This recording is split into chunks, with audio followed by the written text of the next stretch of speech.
Mukunda Silks grand opening on 23rd November at Dilshuk Nagar. 1400 rupees sarees, 111 rupees fancy pattu sarees, మీ సొంతం. ఆ రోజు నుంచి ఆయనకు కంటి నిండా కునుకు లేదు. నువ్వు మాత్రం ఏం చేస్తావమ్మా? చెల్లి పెళ్లి జరుగుతుందని ఆశపడ్డావు, నమ్మి మోసపోయావు. నా కూతురు పెళ్లి కోసమే అయితే కోర్టులో నేను అలా సాక్ష్యం చెప్పి ఉండేవాడినే కాదు. మాస్టర్ చనిపోతూ సాయిరామన్ నాకు అప్పచెప్పారు. అతని పెళ్లి బాధ్యత కూడా నాదేనన్నారు. ఆ బాధ్యతతోనే నా నిజాయితీని పూడ్చిపెట్టారు. అబద్ధం ఆడకపోయినా నిజం చెప్పలేకపోయారు. అందుకే నాలో నేను కుమిలిపోతున్నాను. ఏమైనా సరే ఆ బుచ్చిబాబుని నేరస్తుడిగా నిరూపించాలి. ఎలా అయినా సరే ఈ పెళ్లి జరిపించాలి. ఆ మద్దతు జరిగినప్పుడు మీరు తప్ప ఇంకెవరు లేరా నాన్నగారు? ఉన్నారు. ఏ ప్రయోజనం? వాళ్ళు వాడికి అనుకూలంగా చెప్తారు కానీ మన తరఫున ఎలా చెప్తారు? అసలు ఎవరెవరు ఉన్నారు? డ్రైవరు, వాచ్మన్, కొడుకు ఉన్నారు.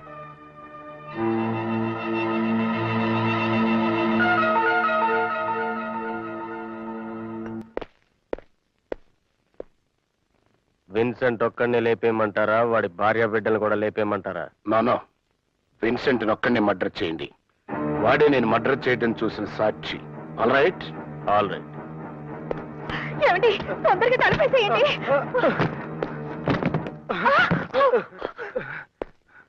నన్ను చంపదు. మా అయ్యగారికి వ్యతిరేకంగా సాక్ష్యం చెప్పను.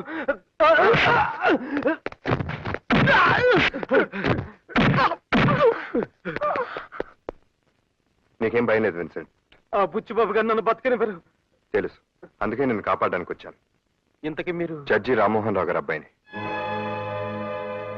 విన్సెంట్, మాస్టర్ని చంపేసి యాక్సిడెంట్ అని పోస్ట్మార్టం రిపోర్ట్ క్రియేట్ చేశారు. ఆయన ఎలా చనిపోయారో నీకు తెలుసు. నువ్వు కనుక సాక్ష్యం చెప్తే. బాబు, సాక్ష్యం చెప్తే బుచ్చిబాబు గారు నన్ను చంపేస్తారు బాబు. సాక్ష్యం చెప్తావన్న డౌట్తోనే బుచ్చిబాబు నేను చంపాలని చూశాడు. నువ్వు గనక సాక్ష్యం చెప్తే నేను నీకు ఏ హాని జరగకుండా చూసుకుంటాను. బాబు, మీరు చెప్పినట్టు నేను చేస్తే నా భార్య బిడ్డలు అనాథలైపోతారు బాబు.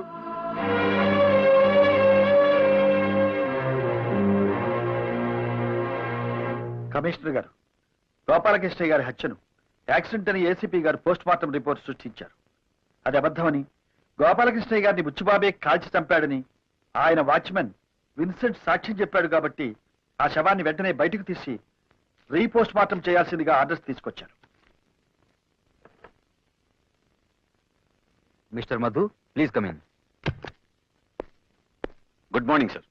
మార్నింగ్. మీరు క్లోజ్ చేసిన గోపాలకృష్ణ గారి కేసుని రీఓపెన్ చేయండి. ఇదిగో రామ్మోహన్ రావు గారి స్టేట్మెంట్. Yes sir.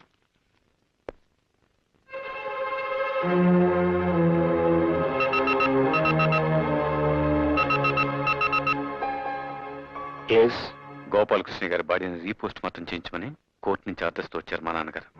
అది యాక్సిడెంట్ కాదు, మీరే షూట్ చేసి చంపారని మీ వాచ్మెన్ విన్సెంట్ సాక్ష్యం ఇచ్చాడు. All right.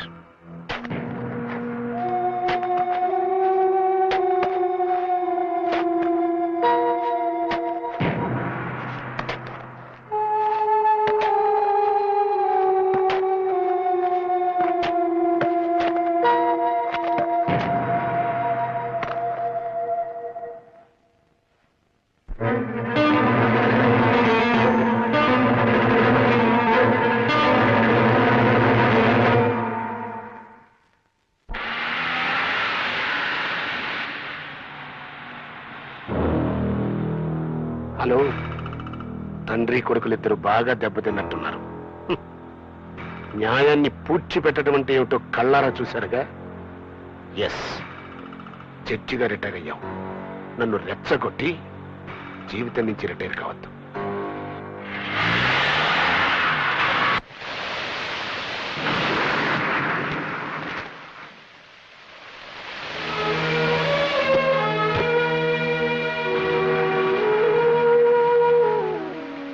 ఏమిటి బాబు, వర్షం వచ్చావు? నిన్ను నానమ్మని చూడాలనిపించింది. ట్యూషన్ నుంచి ఇటే వచ్చేసాను. అమ్మ ఇక్కడికి వస్తానంటే కొడుతుంది తాతయ్య. చక్రి, నువ్వు ఇలా చెప్పా పెట్టకుండా వస్తే మీ అమ్మా నాన్న కంగారు పడరు? పడితే పండి, నేను అక్కడికి వెళ్ళను, ఇక్కడే ఉంటాను. నేను అక్కడికి వెళ్తే నన్ను కొడతారు తాతయ్య. కొట్టినా తిట్టినా అమ్మా నాన్నల్ని విడిచిపెట్టి రాకూడదు బాబు. బిడ్డ దూరం అయితే తండ్రి ఎంత బాధపడతాడో నీకు తెలియదురా. హలో సుబ్బారావు గారా, నేను ఏసీపీ మధుర మాట్లాడుతున్నానండి. ఏం లేదండి, మా అబ్బాయి ఇంకా స్కూల్ నుంచి ఇంటికి రాలేదు, మీ వాడికి తెలిసేమోనని. ఒక్కసారి ఇవ్వండి. బాబు, మా చక్రి ఎక్కడికి వెళ్ళాడో నీకేమైనా తెలుసా? తెలీదా? ఏమండి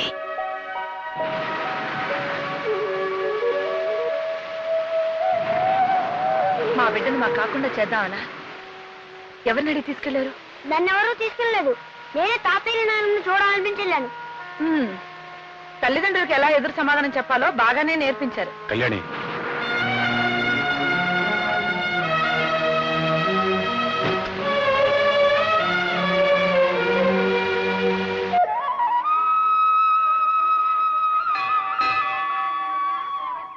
రవి, అమ్మా అది గుడి దర్శనం.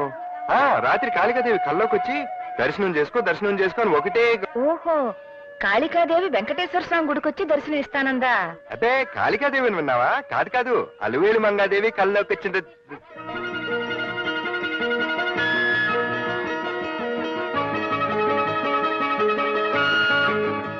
ఏమిటి, అమ్మవారి కల్లో డాన్స్ కూడా నేర్చుకోమందా? చెప్పే ఉంటుంది. ఎదుట్లో ఉన్నాను కదా, డైలాగ్స్ మర్చిపోయాను. ఏమే రాణి, స్వామివారి దర్శనానికి వచ్చావా? అవునమ్మ గారు. రాత్రి స్వామివారి కల్లోకి వచ్చి నా దర్శనం చేసుకో అని నీకు కూడా చెప్పారా? అబ్బా, నిజం అమ్మగారు. అవును, నాకు కల్లోకి వచ్చినట్టు మీకెలా తెలిసింది? మీరిద్దరూ ఇలా కలుస్తారని నాకు కలొచ్చిందిలే. అబ్బే, అది కదమ్మా, నేను పొర్లు దండాలు పెడతానని మొక్కుకున్నాను, అందుకొచ్చాను. అంతేనమ్మగారు? నేను అంగ ప్రదక్షిణాలు చేస్తానని మొక్కున్నానమ్మా. నేను మొక్కుకున్నాను. నా కొడుకు రవి, కోడలు రాణి కలిసి నాకు పండంటి మనవణ్ణిస్తే వాణ్ణి ఆడించుకుంటూ ఇక్కడే కూర్చుంటాను అని. అమ్మగారు, నేను నిజంగా దేవుడి దర్శనానికి వచ్చానండి. మీ అబ్బాయి గారు ఎక్కడా, నేనెక్కడా? నా మాట నమ్మండి. మాట్లాడరే అమ్మగారు. అమ్మగారు అని పిలిస్తే నేను పలకను. మరేమని పిలవమంటారండి? అత్తగారు అని పిలు.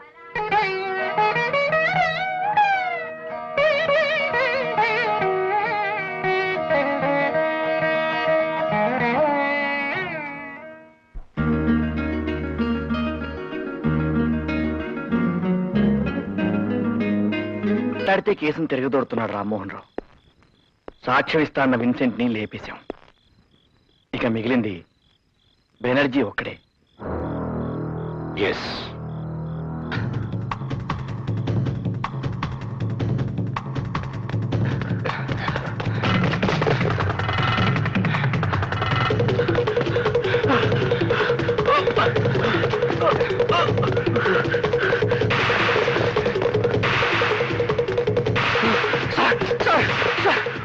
వాడు చంపాలని చూస్తున్నా సార్.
బుచ్చిబాబు చేసిన హత్య కళ్ళారా చూసినట్టు నువ్వే చెప్తున్నావు.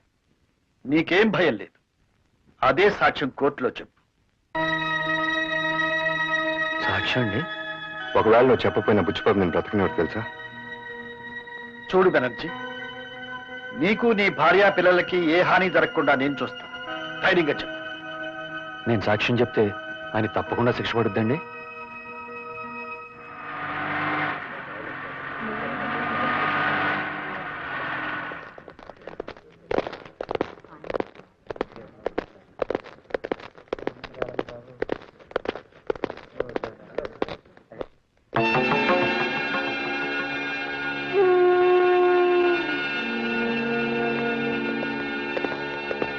అతని తరఫున రామ్మోహన్ రావు గారు కోర్టుకు పెట్టుకున్న అర్జీని మంజూరు చేస్తూ ప్రాసిక్యూషన్ తరఫున ఆయన వాదించడానికి యాజ్ ఏ స్పెషల్ కేసుగా కోర్టు పర్మిషన్ ఇస్తూ ఇతర సాక్షుల్ని ప్రవేశపెట్టడానికి అనుమతిస్తోంది.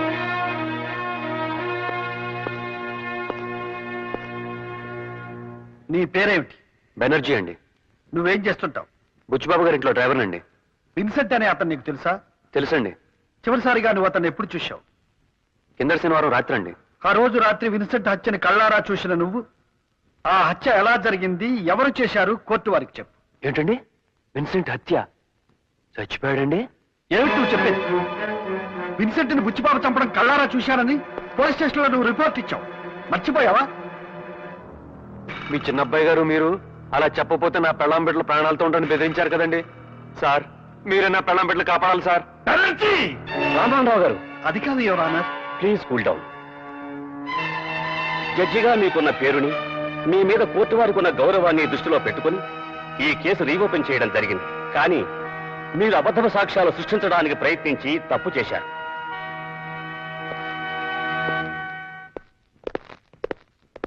ఏమండే వెళ్ళిస్తుంటే ఆగరంటే?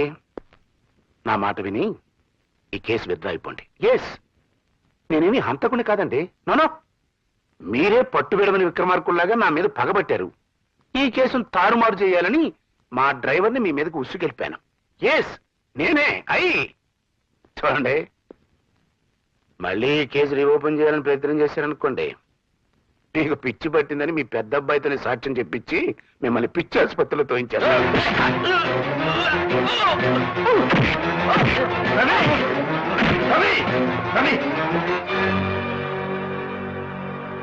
రవి, మనుషులు మృగాలతో గొడవ పడకూడదు. మృగాలను శిక్షించే పద్ధతి వేరే ఉంది. Yes,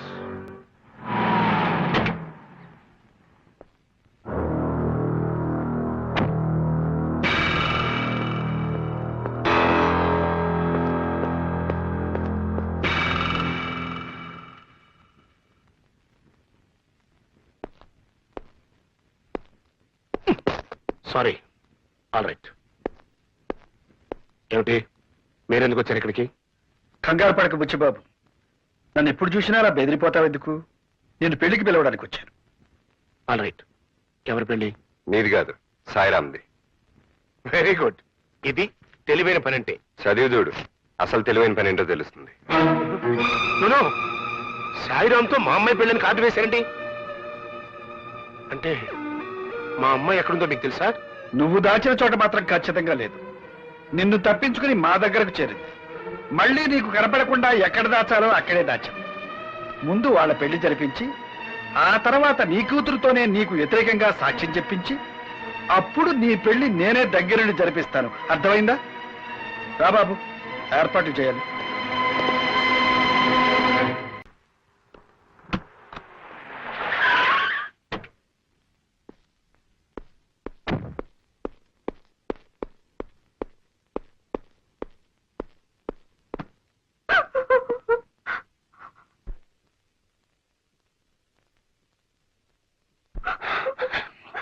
all right.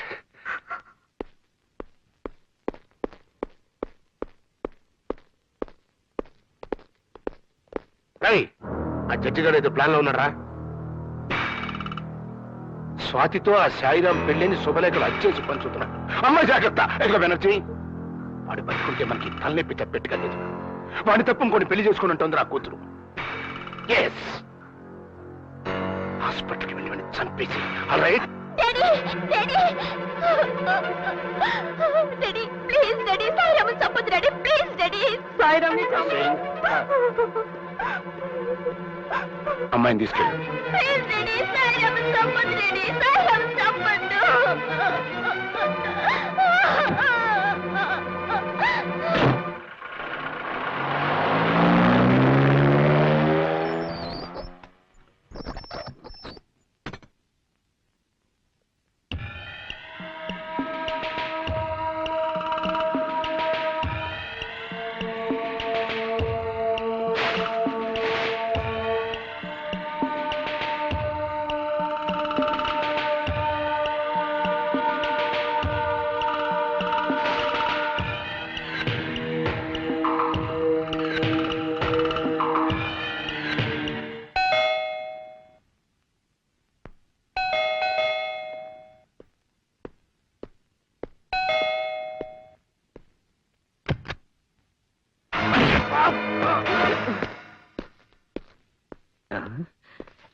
అది ఒక కోనలో పుంజు ఒక కోనలో పిన్నలేమో తల్లదిల్లు ప్రేమ. ఏం లేదు కోనలో. ఏంటమ్మా గడ్డంలో పేలవి పెంచుకోకూడదురా, ఎప్పటికప్పుడు చంపేయలేదాగా.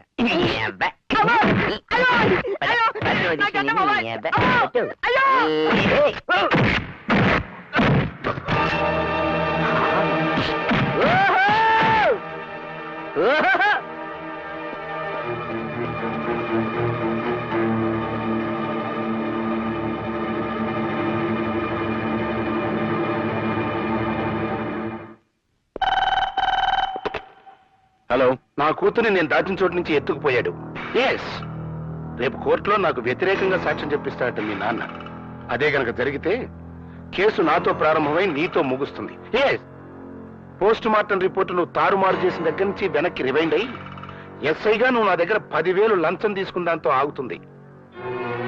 ఈ ఆపద నుంచి నేను నువ్వే కాపాడుకోవాలయ్యా. All right? No problem sir. మీ అమ్మాయిని మీకు అప్పగించే బాధ్యత నాది.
మర్యాదగా వాళ్ళిద్దరిని నాకు అప్పగించు. అప్పగించు. నీకే చెప్పేది. నాకేం చెప్పక్కర్లా, కోర్టులో చూసుకుందాం. ఏంట్రా కోర్టులో చూసుకునేది? ఆ?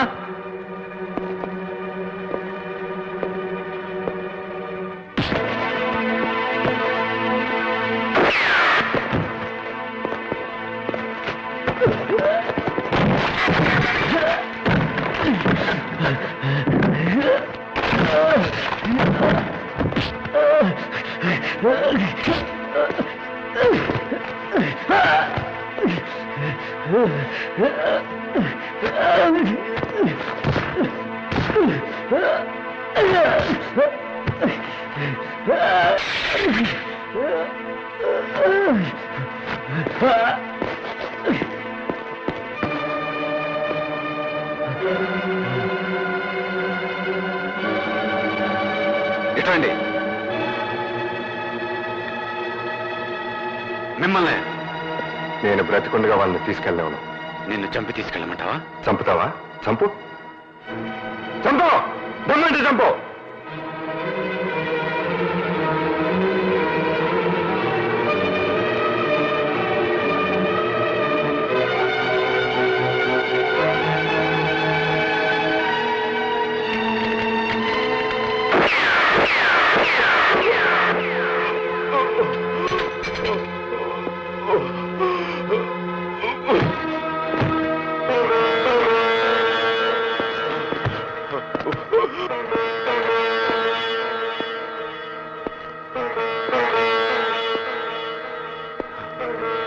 థ్యాంక్ యూ నాన్న, థ్యాంక్ యూ వెరీ మచ్ నాన్న. బుచ్చిబాబు అన్న చిక్కున్నాను. ఈ జన్మలో వెనక్కి రాలేదనుకున్నాను. నాకు విముక్తి కలిగించారు. థ్యాంక్స్ నాన్న. నాన్న, వచ్చే జన్మలో మంచి కొడుకుగా మళ్ళీ మీ కడుపున పుట్టి మీ రుణం తీర్చుకుంటాను అన్న, మీ రుణం తీర్చుకుంటాను.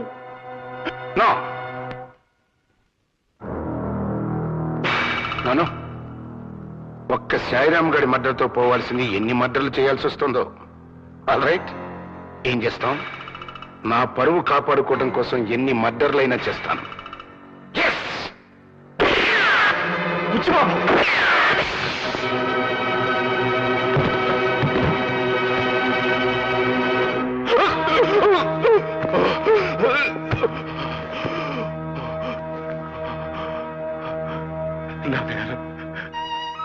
ఎన్నో తప్పులు చేసేది నాకు చివరి క్షణంలో ఈ మంచి పని చేశానన్న తృప్తి మిగిలింది. నాకది మధు, మధు,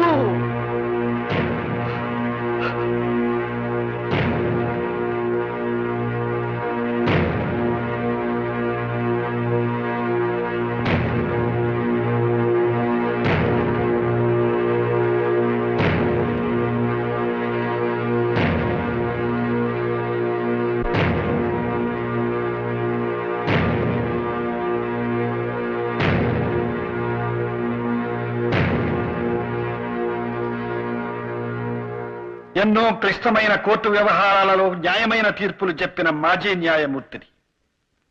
నా కుటుంబ విషయంలో కూడా ఒక కఠోరమైన తీర్పునిచ్చి నేరస్తుడిగా మీ ముందు నిలబడ్డాను. ఒక బిడ్డను నా కళ్ళ ముందే పోలీసుల చేత కాల్పించి చంపించాను. ఇంకో బిడ్డను నా చేతులతో నేనే కాల్చి చంపాను. మరో బిడ్డ కళ్ళ ముందు నేనొక హంతకుడిగా అత్యధిక దండనకు గురి కాబోతున్నాను. ఇది నేను చేసిన నేరమా? నా బిడ్డలు చేసిన నేరాల ఫలితమా? లేక సమకాలీన సమాజ నిర్మాణంలోని లోపమే నా కుటుంబాన్ని ఇలా బలి తీసుకుందా? అవినీతి నా మొదటి వాడికి నా వల్ల సంక్రమించలేదే. తీవ్రవాదం మా రెండవ వాడికి నేను నేర్పించలేదే. అశాంతి మా చిన్నవాడికి నేను అప్పజెప్పిపోవడం లేదే. ఇవన్నీ నా కుటుంబంలోకి ఎక్కడి నుంచి చొరబడ్డాయి? ఎవరు దీనికి బాధ్యుడు? ధర్మరాజు చేత అబద్ధం ఆడించింది ఎవరు? భీష్ముడు లాంటి గోపాలకృష్ణయ్య గారిని కూలి చేయించిందెవరు? శ్రీరాముడు లాంటి నా పెదబాబుని రావణాసురుని చేసిందెవరు? ఒక న్యాయమూర్తిని హంతకుడిగా మార్చిందెవరు? ఈ ప్రశ్నలకు సమాధానం దొరకందే న్యాయానికి న్యాయం జరగదు. అందుకే నాకు తోచిన న్యాయం నేను చేశాను. ఎందరో నేరస్తుల మరణాలకు శాసనాలు రాసిన నేను నా బిడ్డ నేరస్తుడిగా పట్టుబడబోతుంటే తండ్రిగా మరణశిక్ష నేనే అమలు చేశాను. యువరానా, ఒక రకంగా ఇది హత్య కాదు, ఆత్మహత్య. నా తోటలో నా చేతులతో నాటిన మొక్క వటవృక్షం కాకపోగా విషవృక్షంగా విస్తరించుకుంటుంటే నాటిన నా చేతులతోనే దాన్ని తుంచేశాను. అవును, వాడికి జన్మనిచ్చింది నేను. సావు మాత్రం ఇవ్వకూడదా? ఎప్పుడో ఎవరి చేతుల్లోనో దుర్మరణం పాలు కావలసిన వాడిని కనికరించి నా చేతులతో నేనే చంపేశాను. Yes, it is mercilessly mercy killing, your honour. Mercy killing. Yes.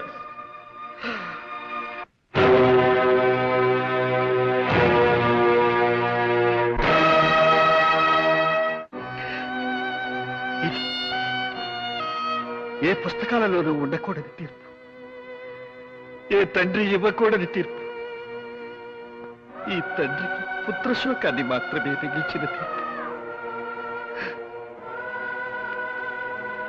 యువరానా, ఒక్కసారి ఆలోచించండి, అందరూ ఆలోచించండి.